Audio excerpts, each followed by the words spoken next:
And welcome, ladies and gentlemen, to Motormaster Monday, live from Daytona International Speedway. It is round 27 of the 2021 NASCAR Motormaster Series season, and it's one of the big opportunities for these drivers to pick up a win and clinch a spot into the playoffs.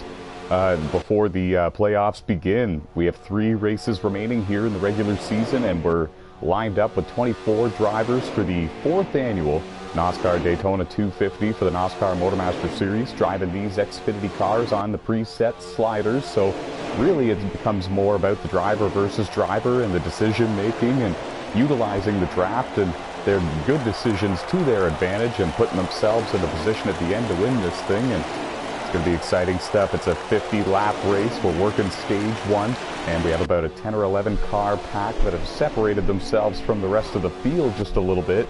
The driver on the pole for the event is Jason Armstrong, the driver of the number 12 Ford Mustang. First pole award for him all season long. He's being pushed by Alex Tesdall in the 16, Bradley Gilliland in the 90, Brett Baker, the Daytona 500 winner, in 4th there in the 21 car, or 4th car in line on the inside rather.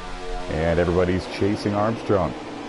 I'm NASCAR CEO Tyler McMurder alongside 2 in-race reporters, Alex Tesdall in the 16, Cameron Norton in the 1. Cameron Norton very much a plate race expert here on the super speedways and looking for a win tonight. Thanks a bunch to both of you for joining me, and hopefully you're off to a good start here in the 4th annual NASCAR Daytona 250. We're going to throw it down to one of our in-race reporters, Alex Tesdall. Alex, you're sitting in the 2nd position, 2nd car in line on the bottom. Is that where you want to be? For now, yeah, I think this is the best spot to be in line to set up for a pass at the end of the stage.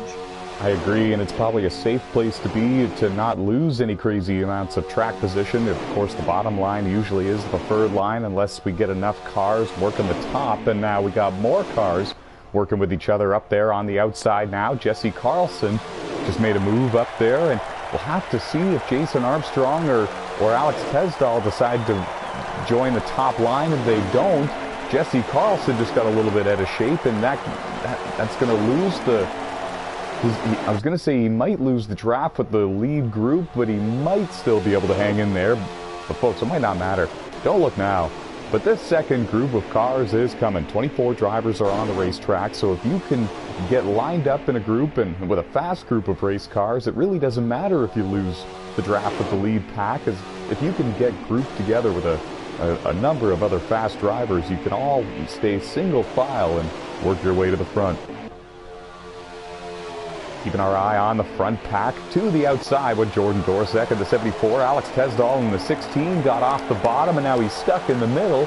Bradley Gilliland in the 90 is going to the bottom, and he's going to take the 5th position away. And we got a car spinning deeper in the field. It looks like it's the 18 of Jordan Roughton. Hopefully he's all right, and he's able to fire it back up and keep her going. Caution's out. And we have the first caution of the race for an on-track incident, and I do believe that it was for the 18 of Jordan Roughton spinning there. We saw his car spinning on the front stretch, and you can see the result that it did. It's got some front-end damage to that car. He's going to have to bring it down pit road to prepare it, that's for sure. And I don't believe that we're far enough into stage 1. We're definitely going to restart with laps left in stage 1. Throwing it down to the in-race reporter, Cameron Norton. Cameron, you're one of the super speedway specialists. You're starting 12th for this race. You slowly worked your way inside the top 10 a little bit ago. You're still stuck in a bit of traffic, it looks like, though, for the start of stage 2. How's the car feeling? Feeling good. I think if we can just get our track position back, we can be up there and in position where we want to be. So we'll see how this restart goes. Yeah, we will, and Cameron, one of those drivers that has front-end damage, he needed to take the time to repair that under this caution, and Timmy Brown and a few others needed to do the same, but we're back racing here. We're still in stage 1 at Daytona.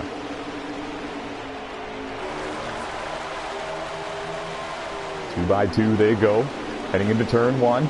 And remember, folks, a lot of these drivers are looking for their first win of the season, and some of them need a win in order to get into the playoffs, and now they're 3 wide. It looked like they stacked up a little bit, and Ayrton Frederick got the worst end of the deal. He got stuck up on the outside, up near the wall there. And we have a car spinning deeper in the field. Looked like Josh Colm-Diaz in the 7, and he's got some front-end damage. And we have a caution on the racetrack. And I believe it was Josh in the 7 that caused that one, and you got the worst end of it as well. Front end damage to the number 7 Chevy Camaro, and we're going to have to throw it down to the M-Race reporter, Cameron Norton. Cameron, did you get a glimpse of what happened there? I got a huge glimpse of it. Got involved, so we're struggling here early. What did happen? It looked like the 15 kind of got up into the wall, and then it just kind of stacked everybody up, and there's just nowhere to go. Yeah, we saw Ayrton Frederick in that 15 Napa car go up towards the outside wall, and he was trying his best to keep it up there. It might have even been Brett Baker that forced him up there. Honestly, it looked like there was a bottleneck up near the front of the pack, and some of the drivers that were about the second, third, fourth row, they paid the price, and some of them got shuffled out of line, and they need to regroup, but there's still time, folks. Green flag is back in the air. How many laps to go in stage 1? We just finished up stage 1. We're going to stage 2. You can't do that to me anymore, guys. I told you just to cut me off and tell me no matter what. Now I don't know the top 5 from stage 1. We're green for stage 2. It's Matt Smith in the 10 leading the way. Jason Doro with him. And two-time NASCAR World Champion from Gran Turismo Sport. That's Trenton Krentz. He's the blue and white number 36 Chevy Camaro that you see there. And they're thundering towards turn 3.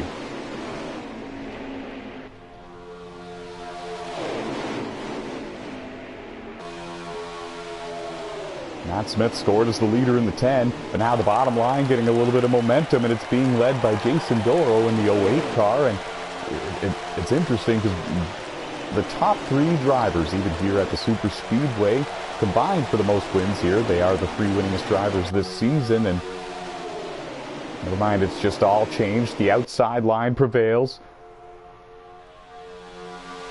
To the lead goes Matt Smith, Jordan Dorsek, Thomas Kohick, and Bradley Gilliland trying to go with him. Jason Armstrong, Jesse Carlson, they're all up on the top side, and it seems to be working for them. And to the bottom went Bradley Gilliland in the 90, and then he thought better of it and went back up towards the top line to stay in line with the top 3. Bradley coming off a top 10 finish earlier tonight at Watkins Glen. He's looking for as many points as he can right around that cut line for the playoffs. There you see him. Just in front of him, Thomas Kohick in the 07. No wins for him in the NASCAR Motormaster Series, but he's running part-time, so he doesn't necessarily need a win to lock himself into the championship playoff picture. To the bottom goes Jason Armstrong in the 12. Alex Tesdall's going to go with him in the 16. Nobody else took a look, and it looks like Jason Doro in the 08, Kevin Tattersall in the 54, and Brett Baker, the Daytona 500 winner. They're going to stay topside and go forward to the 5th, 6th, and 7th positions. Looks like Armstrong is going to have to settle in line. So does Alex Tesdall in the 16 car. The outside line is the place to be right now. It's not stopping these guys from trying every now and then, though. Every now and then you see one of these drivers make a big move and utilize the run that they get out of these turns. And with the draft, Kevin Tattersall in the 54 was the latest driver in the front pack to try that move. A couple of cars scraped the wall coming out of turn 2 that last time by, trying to use the draft with the car in front of them, and some of these drivers running right up close to that wall, and very little room for error up there. The top 9 drivers are single file, and then they're 2x2. A little bit further behind them, Aaron Garcia in the 98 and Jeffrey Robinson Jr. in the 61, Timmy Brown in the 9, Ayrton Frederick in the 15, Cameron Norton in the 1, Dustin Franklin in the 11, Harold Burden in the 39, Jesse Carlson in the 20. They're all in one big pack here and just outside of the top 10. And I tell the drivers this all throughout the week. Some of them do come up and ask me questions about, you know, how do you go about running one of these super speedway races in the Motormaster Series? And I tell them always, as long as you're on the lead lap and in that lead pack for the start of the final stage, the rest does not matter. And that's what all these drivers here are doing. 24 drivers started the event, and we have still all 24 of them left on the racetrack. And honestly, if I were to take a guess right now, I think we have about 15 of them in the lead pack here. Yeah, 11 laps to go. We're all chasing Matt Smith in the 10 and 11 laps to go in stage 2.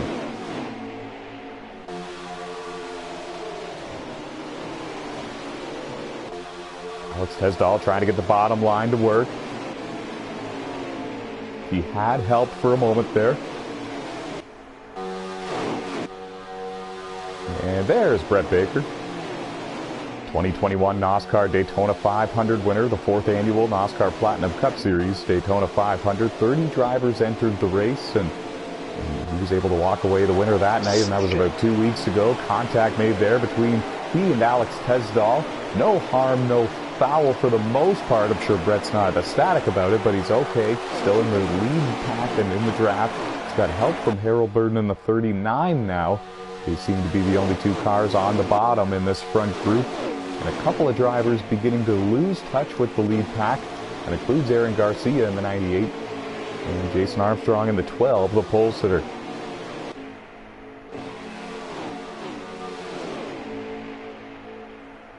A little bit deeper behind the lead pack there, you see Ryan Schreck in the 19, pushing Trey Hollywood in the 8. He's got the 2-time NASCAR World Champion in the 36 behind him. That's Trenton Krentz. And just in front of that group is Josh Colm-Diaz in the 7. He's leading the charge.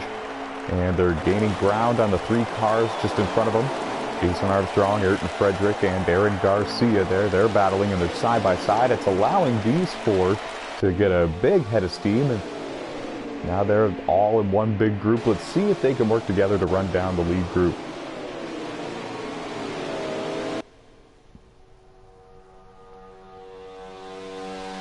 Back up front, the story stays the same. Matt Smith, Jordan Dorsek, Thomas Kohick, Bradley Gilliland, Jason Doro, Alex Tesdahl, Jeffrey Robinson Jr.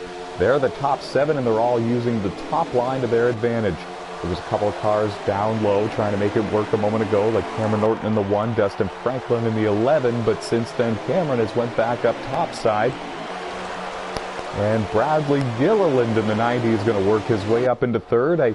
I was paying attention to a couple of other cars, and I didn't see exactly how Thomas got out of the top groove, but he did, only for a moment, and it allowed Bradley Gilliland and Jason Doro to capitalize. They moved to 3rd and 4th. Cameron Norton in the 1 is on his way to the front. Super Speedway specialist, and he's looking to get his first win of the season. First NASCAR Motormaster Series win in his career as well. Under 10 to go in stage 2, and the lead belongs to the 2020 NASCAR Platinum Cup Series champion Matt Smith. Entered tonight with 6 wins and the points leader. Got Jordan Dorsek right behind him, who entered tonight 2nd in the point standings with 8 wins. Both drivers looking to break NOCO's record for most wins in a single season, and that's 10 wins in a single season held by NOCO in the 2019 season. Actually, excuse me, the 2020 season, rather. Just last year on Heat 4. Coming to 6 to go. And you heard it from the InRace reporter, Cameron Norton, driver of the number 1 Chevy Camaro for Timac Motorsports, putting in a solid run here. Just found the outside wall a little bit, but he was able to hold on to it. Stacked a couple of cars up just behind him, and they went 3 wide. Thomas Kohick in the 07 was the one that went in the middle. He had nowhere to go. He got freight trained there by Kevin Tattersall and Jason Doro, Brett Baker, Justin Franklin. A couple of drivers were able to capitalize, and a big run to the bottom goes Cameron Norton. He's got a big push from Kevin Tattersall in the 54. Dustin Franklin in the 11 is going to try to go with them. And we have a new race leader, Cameron Norton, out front at Daytona. He slides up in front of Matt Smith in the 10, and that might have been the right call, because the outside line has been the place to be since the drop of the green flag, it seems, at least since this restart. And he's got the lead. He's just in front of Matt Smith. Oh, some contact was made there, and up into the wall went Cameron Norton in the 1. He's going to lose the lead. And there's 12 or 13 cars in this pack battling for the lead in stage 2 with under 5 laps remaining in stage 2. We'll get back up there. Oh, and Doro in the 08 car lost control. He was able to hold on to it. He almost collected Cameron Norton in the 1 there. I don't know if you saw that, Cameron, but in your mirror, the 08 car got close. Yeah, he got a little larger for a moment there. Good save, and I'm glad that everything worked out. And there we go. We're gonna charge back up to the front. Yeah, it's a good driver to be following. 2021 NASCAR Daytona 500 winner Brett Baker in the 21 and Cameron Norton in the 1. And keep your eye on Bradley Gilliland in the 90 as well. He's still in the top 10, and he's right around the playoff cut line. And it would be huge for him to get a win, and it would actually bump another driver out in the process. 4 to go. 4 to go in stage 2. When do they make the move? And who is going to be the one that leads the charge? Because you don't really want to go venturing out into a different line and then be the only one that does, and then lose all that track position. A couple of cars lost control there coming out of turn 2. They held on to it. Looked like Thomas Kohick in the 07. Matt Smith in the 10 had to lift because of it, and they're all chasing Kevin Tattersall in the 54. I'd say if you're going to go for the stage win, it's going to happen on from 6th on back. Oh, a couple cars pit road. And it's a legal move because they're now taking the 3 laps to go signal. So pit road was open when those drivers did that, and it looked like it was Thomas Kohick, Matt Smith, and Jordan Dorsek, all with a very similar strategy. And they're going to restart with the track position that they want. That leaves Kevin Tattersall, Dustin Franklin, Jeffrey Robinson Jr., Harold Burden, and others to battle for the stage 2 win. 2.5 laps remaining. They're heading towards turn 3. The fans are on their feet. Wind picking up a little bit here at Daytona. If you're just joining us here on the broadcast, 24 drivers entered this race, and it's round 27 of the 2021 NASCAR Motormaster Series season, hosted here on NASCAR Heat 5. 2 laps to go in stage 2. There's only 3 races remaining until the playoffs begin, so this is a big opportunity for these drivers to get a win and lock themselves in. Big save a moment ago there for Cameron Norton in the 1. A couple of other cars weren't so lucky. Harold Burden's going to lose the draft with the lead group.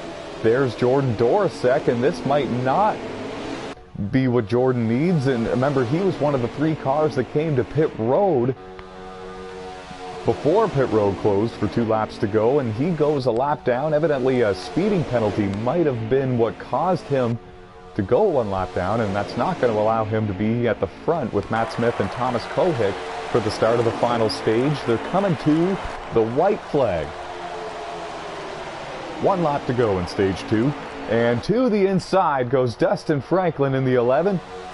Remember, folks, Kevin Tattersall in the 54. He has wins this season. He's on the outside in that blue and yellow car. Dustin Franklin in the 11 is below that playoff cut line coming into tonight, and he would love to get a stage win and a valuable playoff point, get all of those points that he can. And he's got 1 more set of turns. What line's going to prevail, the inside or the outside? It's going to be Dustin or Kevin at this point, unless Jeffrey Robinson Jr. makes it 3 wide. Oh, they're still knotted up 2 by 2. No room for any 3 wide moves. Coming to the line, it's a drag race, and it's Dustin Franklin picking up the stage 2 win. Whew! I'm going to catch my breath after that one. And Kevin Tattersall in the 54, I believe, is the one who brought it home in second. Let's throw it down to the in-race reporter, Cameron Norton, in the 1 car. Cameron, who was the top 5 in stage 2? The top 5 was Dustin Bunnies, Taddy, Juicy J, PC, and Brett Baker. How about it? Valuable points for some of these drivers that coming into tonight need a win to get into the playoffs. Dustin Franklin in the 11 is one of those drivers, and there you see him picking up the stage 2 win, and that is valuable, folks. That's huge for him and that race team. Of course, a teammate at Bruv Motorsports to the 16 of Alex Tesdall, 2 wins for him this season, and a teammate as well to the number 10 of Matt Smith, who has 6 wins this season. So it would be a feel-good moment for Dustin Franklin to find victory lane and become the 3rd driver for Bruv Motorsports to do it this year. Bradley Gilliland gets out of the way. I guess he didn't hit the button in time to come to pit road, and that is a shame. That is a heartbreaker. The green flag is in the air for the final stage, and Bradley Gilliland coming into tonight just a little bit above the playoff cut line. That's going to really hurt him in the points here in the playoff picture, and we're rocking and rolling through turns 1 and 2.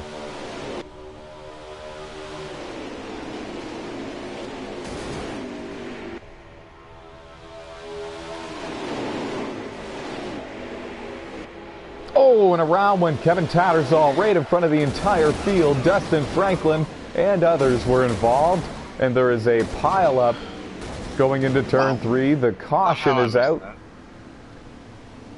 I didn't see exactly how that... It started with Kevin Tattersall in the 54 or maybe the 74 of Jordan Dorosek. It was... No, it wouldn't have been Jordan then. It was one of the cars that were right at the front of the field, and suddenly it was Kevin in the 54, the yellow and blue Toyota, that jumped sideways. And I don't know what happened there, but that's the third caution of the race for an on-track incident. We're going to rack them up again to double file and see what happens next. 24 drivers entered this race, and every single one of them has a shot to win. At this point, they're all on the lead lap, and what this also does is saves Bradley Gilliland in the number 90 machine, because he is still on the lead lap, and he'll be with this group, I believe. Anyways, I don't see his race car right now. We'll have to confirm. I hope he didn't back out, because it... there's a car on the road.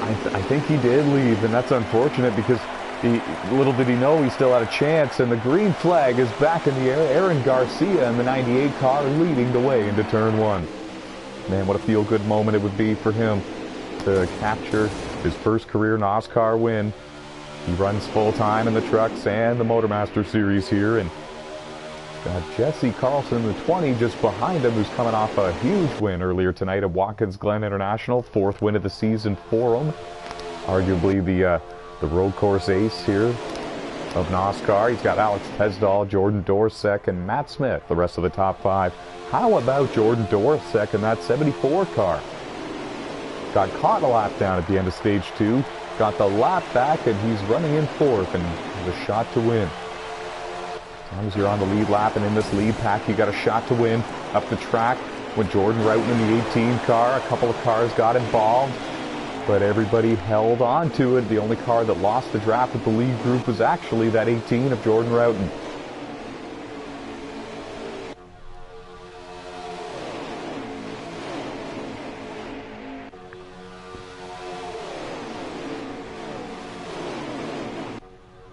Three races remaining until the playoffs begin. It's round 27 of the 2021 NOSSCAR Motormaster Series season. Xfinity cars on the preset sliders, hosted right here on NASCAR Heat 5, and this driver's putting on a good show. 50-lap event. We're now into the final stage, and it's Aaron Garcia in the 98 leading the way. He's looking for his first career NOSSCAR Motormaster Series win. Jesse Carlson, 4 wins this season, is in 2nd. Alex Tesdahl in the 16, 2 wins this season, runs in 3rd. Jordan Dorosek in the 74, 8 wins this season, running in 4th. Matt Smith in the 10, running in 5th with 6 wins this season.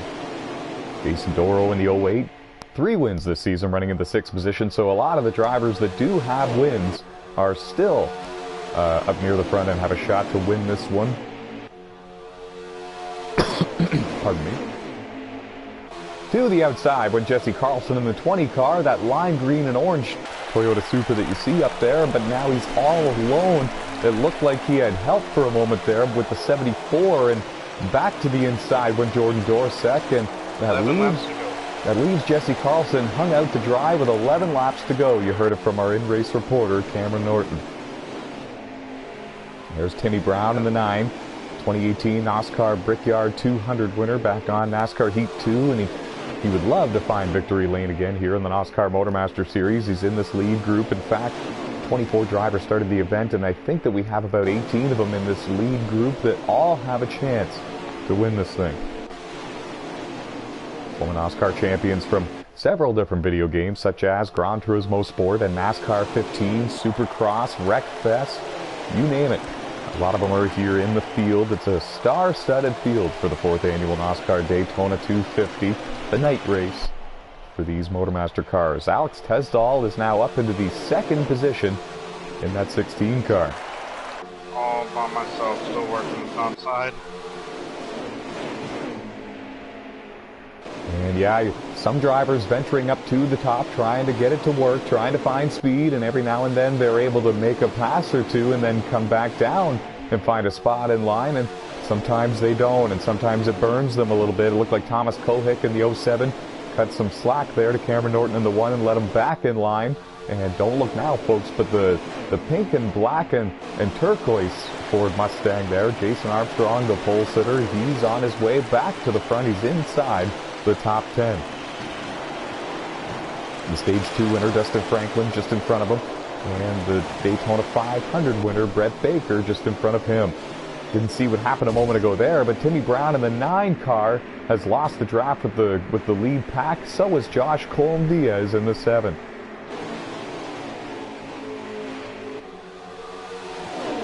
Meanwhile, back up front, it's getting really slicey and dicey with under 10 laps to go in the race. To the top side goes Jordan Dorsek in the 74, Matt Smith in the 10, Jason Doro in the 08. They're trying to get that top line to work. If the bottom line prevails, there's a lot of NOSCAR originals going to the front, and there was contact made there between Aaron Garcia in the 98 and Alex Tesdall in the 16. They held on to it, and amazingly enough, they're all still on the inside line. If the inside line prevails, there's a number of first-time winners in that line. Getting crazy with 7 to go. I'm right here. Yeah, right where I want to be. 7 laps to go. These drivers picking what team, what side they want to be on, inside line or outside line. And we've seen both be the preferred groove at different times in this race. Comes down to how many cars are in each lane and who is in each lane. Some of these drivers are able to drive this track a little bit better and utilize the draft a little bit better. 6 laps to go in the 4th annual NOSCAR Daytona 250. Here on NASCAR Heat 5, and it looks like Aaron Garcia in the 98 car was going to go to the outside in front of the 74. Thought better of it. Alex Tesdall is trying to make it 3 wide. Oh, it's a little early for that. I wouldn't... There's still 3 wide, a little bit deeper behind them. Cameron Norton in the 1 was one of them.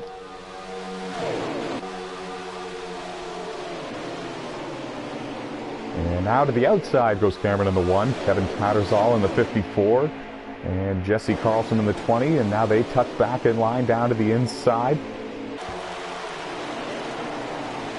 Man, this is getting crazy, and at the end of all of that, 5 laps to go, and Jordan Dorsek has the lead in the 74. Correction 6.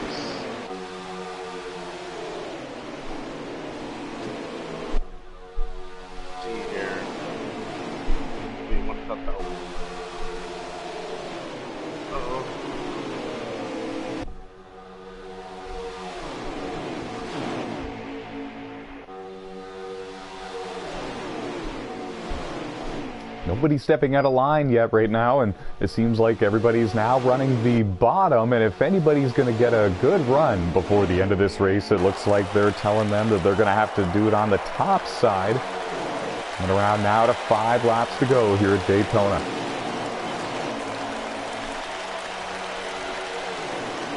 I think we can do it. We're just going to find the right help. And folks, if you're just tuning in, it's round 27 of the 2021 NOSCAR Motormaster Series season here on NASCAR Heat 5 at Daytona. 4th annual NOSCAR Daytona 250, the night race, the second of the 2 Daytona races here for these Xfinity cars on the preset sliders. Been doing this a long time, been bringing you Motormaster Mondays since NASCAR Heat 2 on back in 2018, and we're watching one heck of a show here. 24 drivers entered the event, and we have about 18 of them, 16 of them in this lead pack, all with a chance to win this race. 4 laps to go. The question becomes, when do they make their move? Who's going to make that move to the outside? And who's going to go with them?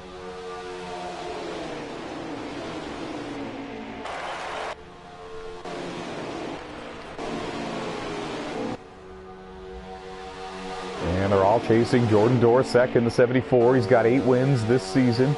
Comes into tonight 2nd in the point standings, and he's going to start the playoffs with either the most or the second most playoff points in his total there. So he's going to have a very good chance to advance his way through the rounds and make it to the championship 4. He's one of the favorites to win the championship this year, as well as Matt Smith in the 10 and maybe Jason Doro in that 08 car as well.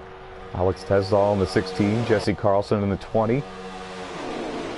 It's getting a little dicey towards the tail of the pack. Up the hill went Cameron Norton in the 1. He held on to it just a little bit.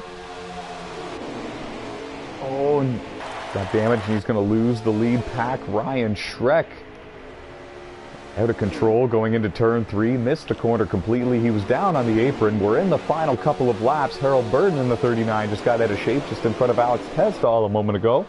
Alex is going to take that position. And we're coming out of turn 4 now. 2 laps to go at the line. Man, I would have made a move already. This is interesting. They're really cutting it close here. Question is, who makes the move and when do they do it? Where on the racetrack are you going to make that move? Jordan not giving up the bottom anytime soon. It kind of looks like Matt Smith is trying to force the nose of that number 10 Chevy Camaro underneath him once in a while, trying to get him a little bit loose and off the bottom, and he's not doing it. He's not budging. To the outside goes Aaron Garcia in the 98. Dustin Franklin in the 11 going with them. They tucked back down to the inside. Oh, contact was made there between a few of them. They're all trying to get a run started up on the outside, but they're all having problems. Jesse Carlson in the 20 just collected the wall behind them. There you see him. He's out of the draft, and the white flag has been shown. The field a little bit spread now. If you get a big run, you got to use it. There's no time left now, and there's less than a lap to go.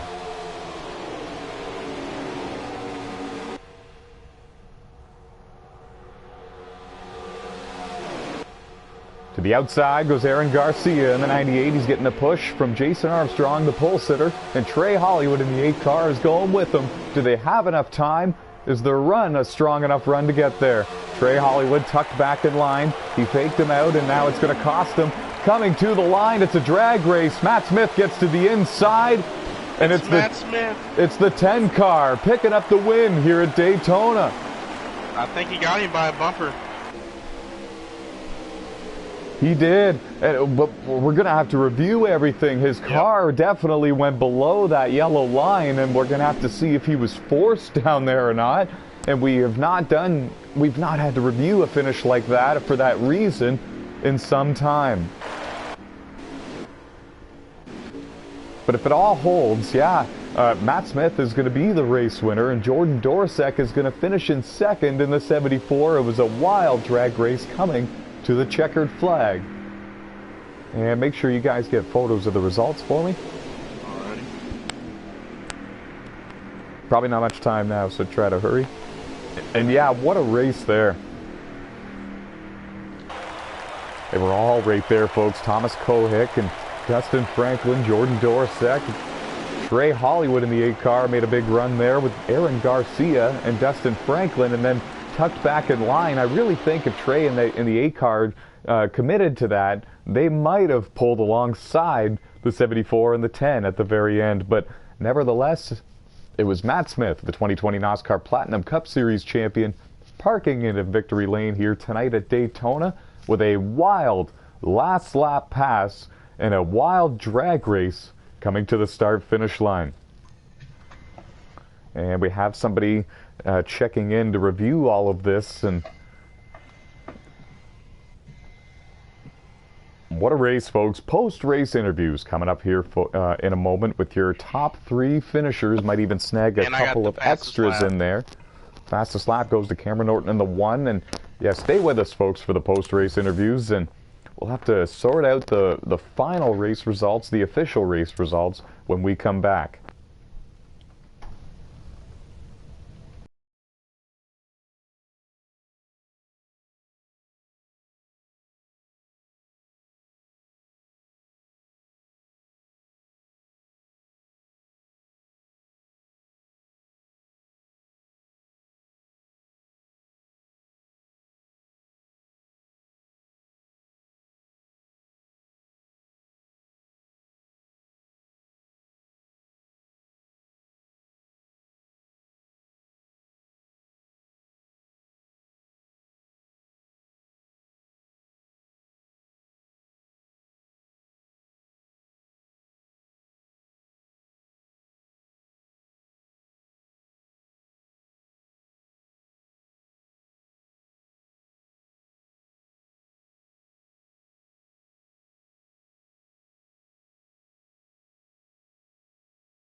Alrighty, we are attempting to review the footage here just to make sure that it was all clean and make sure that the results are all going to be official here, because that was a wild last couple of laps there.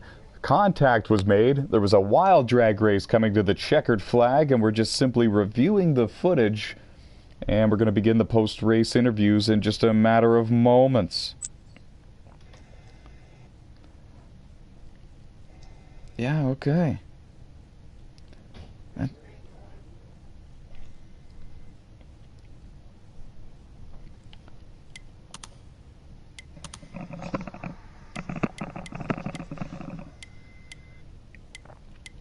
And let's begin the post-race interviews. We've waited long enough, and let's begin with Dustin Franklin. If he's in here anyways, if he's not, somebody let me know ASAP. And yeah, no. A top... Okay, perfect, okay. Hey, no, that's what I needed. Tell me to shut up.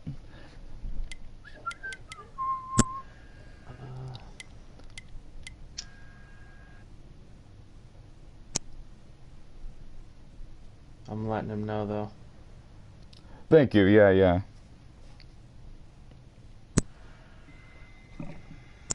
Who did we have in fourth? JCR Clashton. Oh, who was third then? Mucka. Okay, thank you. And beginning the post-race interviews here, we're going to begin with the driver who finished in the fourth position, and that is Thomas Kohick, the driver of the 07 Chevy Camaro. Thomas, you had an eventful race. You had good track position, it seemed, for most of the race, and you were working really well on the outside line with Jordan Dorsek, Matt Smith, and a few others. We saw you come to pit road before the end of the stage to get some track position for the beginning of the final stage, and it seemed like it was pretty orchestrated there. Was that a plan that you, maybe Matt Smith and Jordan Dorsek came up with together, or was that done on the fly? Well, we made the decision to take no fuel, no tires, but it ended up we weren't gonna. It definitely wasn't planned to pit before the end of the stage. We had to pit because we were gonna run out of fuel, and then we had to take no tires again to stay on the lead lap, which then made us have to take 4 again and start at stage 3. So we didn't really gain anything at all from doing that strategy. As I mentioned, you were near the front all race long, it seemed, from start to finish. You led laps, and it seemed like you were one of the favorites to go out there and win this thing, and it would have been your first NOSSCAR Motormaster Series win, a win that you've been close so many times to getting. What was going through your mind, battling with Matt Smith, Jordan Dorsek, Alex Tesdall, and all of those drivers? A lot of 2 and 3 wide action there. It looked exciting. Yeah, I knew as long as I was racing Flash and JWoww, I could beat them because they're not that good. So I figured as long as I keep them near me, I was going to be good. But then I'd lost it the last 2 laps and I never got the run. With only 2 races left before the playoffs begin now, and since you entered a little too late to be playoff eligible, how do you go about racing these drivers that are full-time trying to get a playoff spot, but while still trying to get good results for yourself and be clean about it? I'll always race for the win, but I will be less aggressive towards playoff drivers. There's no need to get them frustrated at a non-playoff driver, especially being new to NOSSCAR. Very good and very professional attitude about it, and that's why we are always welcome here in these races. Congratulations on a top 5 finish. All right, yeah, thank you. And that was Thomas Kohick, one of the very best here on these NASCAR Heat games, especially on the road courses, but man, showing that he's got the talent on these super speedways apparently as well. Moving forward, we're actually going to jump back a spot quickly first. Dustin Franklin, the driver of the number 11 Chevy Camaro, he had a career race here tonight at Daytona. He was this close to picking up his first career NOSSCAR Motormaster Series win. He won a stage, he led a lot of laps, and it seemed like he was making a lot of the right moves. Dustin, wanted to ask you about this race. You brought it home in 5th. Is that, I don't know, is that a tough pill to swallow, knowing that you were this close to getting your first win, or are you overall happy with your run?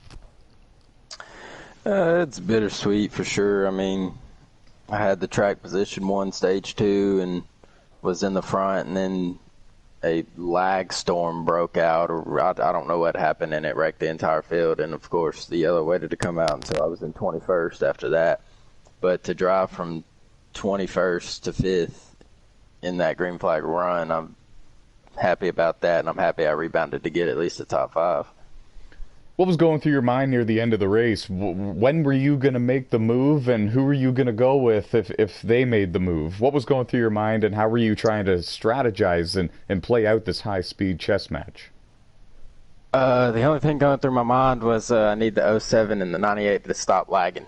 And it wasn't like big lags. They were just barely jumping, but it was enough every time like I'd lay back to try to get a run. Because, I mean, I'm fairly certain I had 6 guys behind me that were going to go with me, but every time I laid back to try to get that run, they would lag just a little bit, and it would push them back to me, so I couldn't ever generate the run. And then at that point, I'm like, well, whoever goes up in front of me, I'm going to go with. So, and then nobody ever went. You're pretty much looking to get a win to lock yourself into the playoffs. You're getting really close on points, but it's going to be really, really close if you were to just try to point your way in at this point. And it's only because you started the season a little bit late, but not late enough to the point where you wouldn't be eligible. You've run enough races, and you're playoff eligible. What do you think it's going to take for you to get a win next week at Richmond or Darlington? Well, I'm probably going to back at this party after this interview, go straight to Darlington and Richmond, practice, and not sleep for a week and continue to practice. Well, make sure you get some sleep in there and eat a meal or two, and good luck to you, and congratulations on your 5th place finish here at Daytona. Appreciate it. Thank you. That was Dustin Franklin, driver of the number 11 Chevy Camaro for Bruv Motorsports. Solid run, top 5 finish here tonight at Daytona. Moving forward with these post-race interviews, and the driver who finished in 3rd tonight, Jason Doro, driver of the 08 Chevy Camaro, came in tonight 3rd in the point standings with 3 wins, and he had a good shot to win this one here at the end as well. Jason, strong run for you. It seemed like a similar story to Thomas Kohick. You had great track position for most of this race. You had the top line rolling really good there with Jordan and Matt, and with Thomas in the 07. What line was working best for you, and how were you able to keep your car up there through all the craziness and pull off a good finish at Daytona? Thanks, Ty. Early on, the Flash and JWoww and Clash and got that high line working, so it was just inevitable. If I wanted to get past guys, I had to get up on the high line and follow them around, let the guys down at the bottom bounce off the yellow, kind of kill their momentum. I think that's what gave the high line as much speed as it had tonight. You hit the nail on the head. It's a chess match. You just got to put your car in the right position at the right time and find guys that you can run with and trust and let the dice lay. You know what I mean? Absolutely, and it seemed like a lot of drivers were trying a lot of different things in those final few laps. A lot of drivers were trying to get a good run built up on the outside line, but they just couldn't seem to get organized enough, it seemed. What was going through your mind in those last laps, and were you going to step out of line and make a move, or were you pretty content to stay where you were and get the top 5? I was pretty content. I'm finishing in the top 5. Coming in, I had a feeling that Flash was going to go low when JWoww kept it midline, so I figured I'd push Flash to the win. JWoww's won enough this season. Give Flash a win. Not that Flash hasn't won enough, but, got to switch it up every once in a while. I know what you mean. The two of them combined for 15 of those this season, so I definitely know what you mean. But with you thrown into the mix, that would be an 18 total wins this season. So congratulations on your 3rd place finish at Daytona. You got 3 wins in the bag, and good luck to you next week in the final 2 races of the regular season. Thanks, Ty. That was Jason Doro.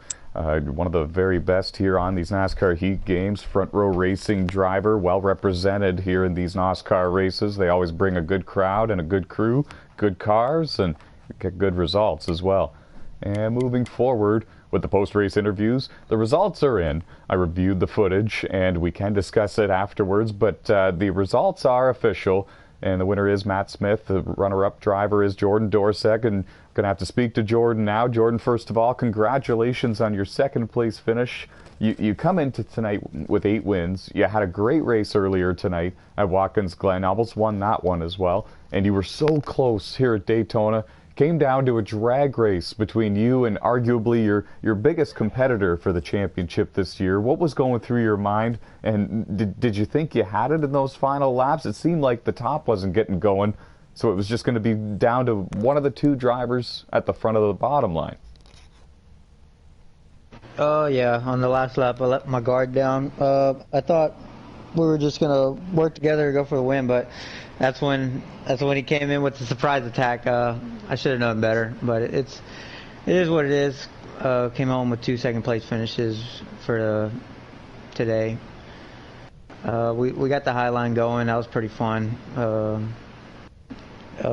Congrats to Flash. It was fun working with Mucka and clashing out there. It's just, you just got to have friends out there to make anything work, and we did make it work. Stage 2, we had to go pit with about roughly 4 to go because we had to do some strategy just to stay up front.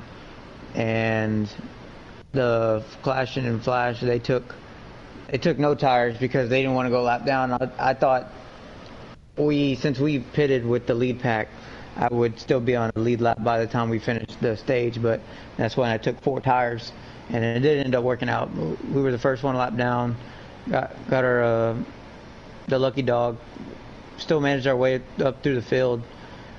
But yeah, it was a good race overall.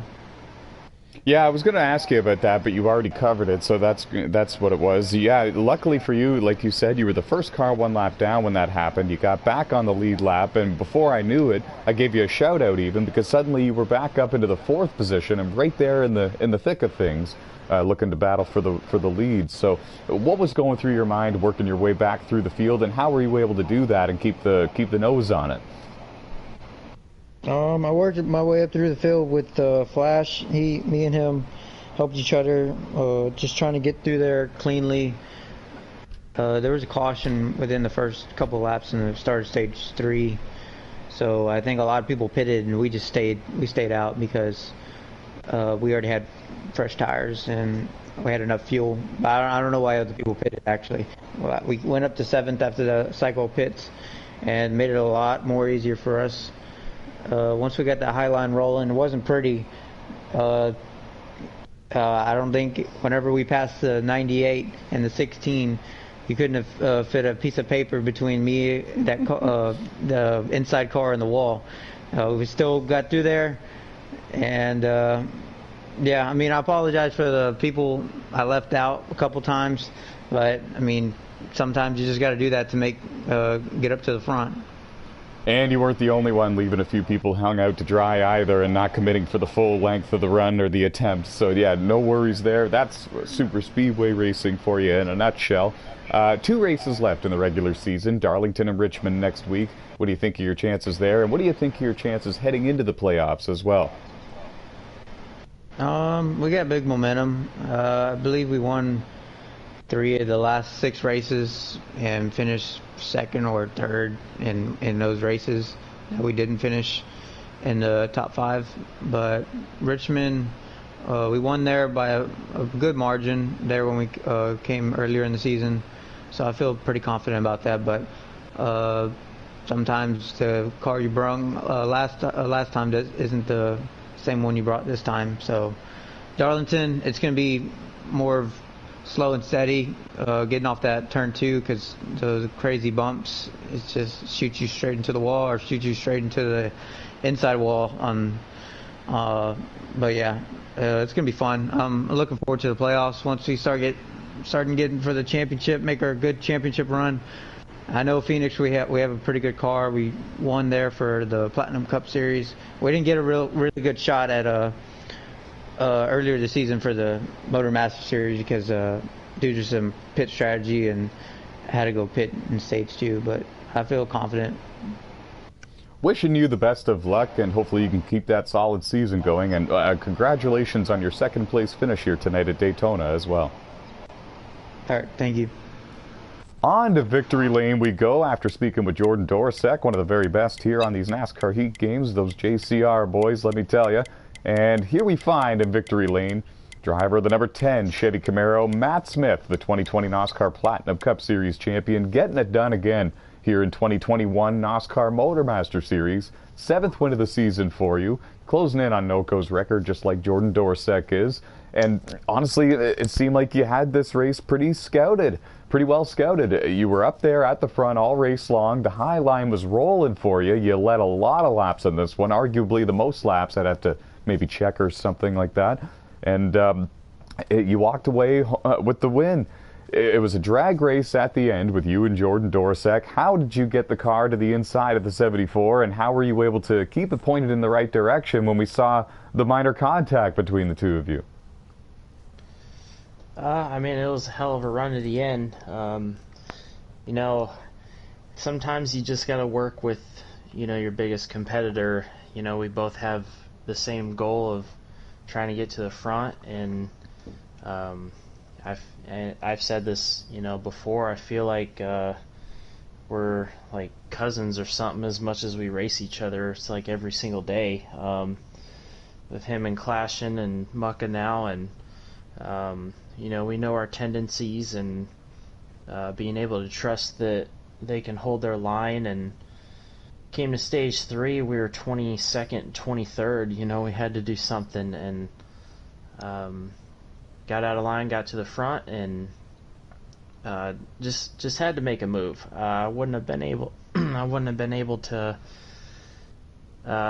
wake up the next morning or hop off tonight, you know, and be satisfied with just riding second. And you know, I didn't know Mucka's plans, but I just tried to, you know, pull him quick move to the outside, see if he would.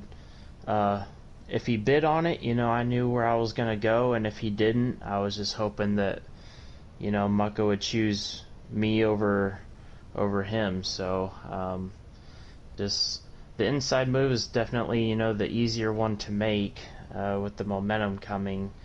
But, yeah, tested my reflexes coming to the line, making sure I kept it out of grass. But it was a good drag race. You won a Road America last week. You won a Kentucky the week before. The week before that, you won the Brickyard 200. It seems like you don't really have a weak type of track. You won at Iowa 2 weeks prior to the Brickyard 200. Is there any track you can't win on? And what was my next question? Is there any track you can't win on? And what are your goals for next week at Richmond and Darlington, 2 of the tougher tracks on the schedule?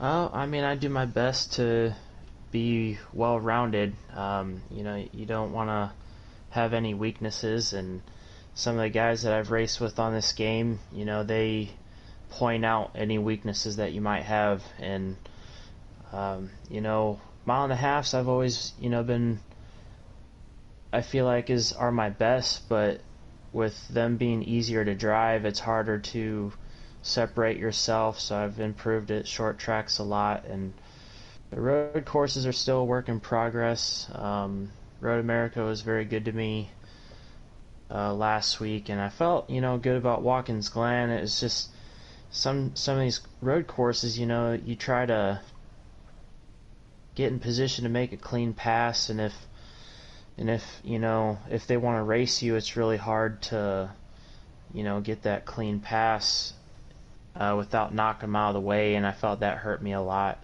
in the first race. So it was a little frustrating there, but we were able to bounce back. And I didn't get to race Richmond the first time around, so, you know, I'm hoping that I can at least press the 74 a little bit, and whoever else might be in contention, and just trying to have a solid night. I know that can be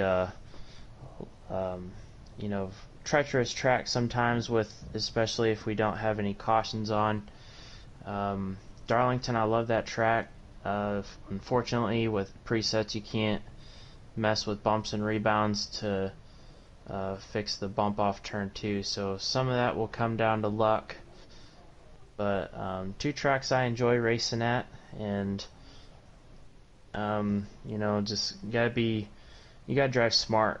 That's the big thing. You know, if you got someone coming up behind you who's faster, you know, let them go. Still a lot of laps to go. Fix your car, and come back late in the race. And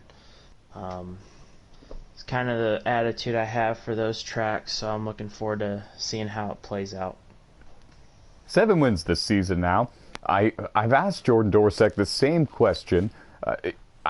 Are you thinking at all about the record for the most wins in a single season held by NOCO at 10 wins, or is that something you're not really focused on and you're just trying to do what you can? I mean, the answer doesn't change from when you asked me earlier in the season. I mean, it'd be awesome to break it. To be honest with you, I think, you know, we both have a great shot to beat it. But, you know, just trying to, I mean, I think, you know, we're both expecting to be in that final race, other than, you know, some bad luck that might come along our way. It's just you're trying to take advantage of being in position. You know, even with Mucka, he's, you know, I blew a tire at Gateway and he was in the right position and snagged a win. So it's like anything like that could happen. Fuel mileage, you know, get past coming out of last corner like tonight. You know, he could. If I didn't make it, then he would be sitting with 9 wins right now. So, you know, I don't even have as many as him. So really, I'd still be looking for second best at the moment. But records are great, but you know, you got someone else who's really, you know, pushing me and then clashing. You know, he hasn't won yet, but you go to FRR, the guy's got 9 wins over there. So it's anyone can rattle off, you know, 2-3 wins in a row, and you know, it might not win again rest of the seasons. So I'm just one at a time, trying to keep them close. You know, it's kind of a playoff point battle at this point, and just trying to learn, you know, what adjustments work at certain tracks, and yeah, it's about it. Try to get to that final race. That's what it's all about. Well, you're on your way, that's for sure. Keep driving like this, and you're going to be in that Final Four. Congratulations on the big win here for the Daytona 250 here tonight. All right, thank you. I love winning at Daytona. You know, it comes down to luck a lot of times, but second in the 500 in the Platinum Cup Series race, I don't think another second wouldn't have made me very happy. So I'm glad to get the W, and I want to shout out the 11 car. You know, had a great run, 2 great runs actually. We couldn't really get hooked up tonight, but glad to see him get a top 5 and try to get another college racing car into the playoffs and see if we can't make a run at it with him as well. You heard it from the 2020 Platinum Cup champ, Bruv Motorsports. Those colleague cars are on fire lately. Alex Tesdall in the 16, 2 wins, 7 wins for the 10 of Matt Smith, and then the 11 of Dustin Franklin, on the edge, on the fringe of making the playoffs and trying to point his way in after beginning the 2021 season a little bit late. Once again, congratulations to Matt Smith and the 10 and that entire team. And we're going to quickly throw it over to our in-race reporter, Alex Tesdall, driver of the number 16 Chevy Camaro, 2 wins this season. Alex, sum up the race from your perspective. You were up there in the top 5 for a lot of this one. Yeah, it was a real up and down race, but like had the fast car, felt like could have contended for the win. Just no one wanted to work with us tonight, so ended up getting stuck mid-pack. That's pretty much how it went. Give him a follow on Twitter at LightningFastJolteon. And quickly running over to our other in-race reporter, Cameron Norton, driver of the 1, former NASCAR Platinum Cup Series race winner. Cameron, sum up the race from your perspective. You were another driver up there in the top 5 for a while. Yeah. There's a lot of disappointment by our guys. We try to work so hard every week. This Oreo Chevrolet was great tonight, and you know, we're trying to think to ourselves, what could we have done better to not be in so many messes tonight. But once we took the lead, I felt great. The car was very fast out in clean air. Just, you know, once the high line was going, it was where we all needed to be, and then once the low line got going, it was kind of, you know, it was back and forth. I can't thank all my sponsors enough: Pilot Flying, Allstate, Branded, Xfinity, Timac Motorsports the most. We have really fast race cars, and this this whole series has come to competition, and it's harder every week. But we're just going to keep grinding, and hopefully we make the playoffs. And that's the story from the two in-race reporters. Both of them had a shot to win this one. We're both up there in the top 5 for a lot of this race. And a shout out as well quickly to Bradley Gilliland, the driver of the number 90 car, coming into this race right around that playoff cut line and was running up there in the top 5 for most of this race and got stage points in both stages and ended up finishing outside of the top 20. Once again, congratulations to the driver of the number 10, and that is Matt Smith. From all of us here at NOSSCAR, you just watched the 4th annual NOSSCAR Daytona 250, the night race, the second Daytona race of the season for the NOSSCAR Motormaster Series here in the Xfinity preset cars on NASCAR Heat 5. And we hope everyone enjoyed the show. A lot of these drivers came in with high hopes, needing a win to advance themselves into the playoffs, but the show was stolen by Matt Smith.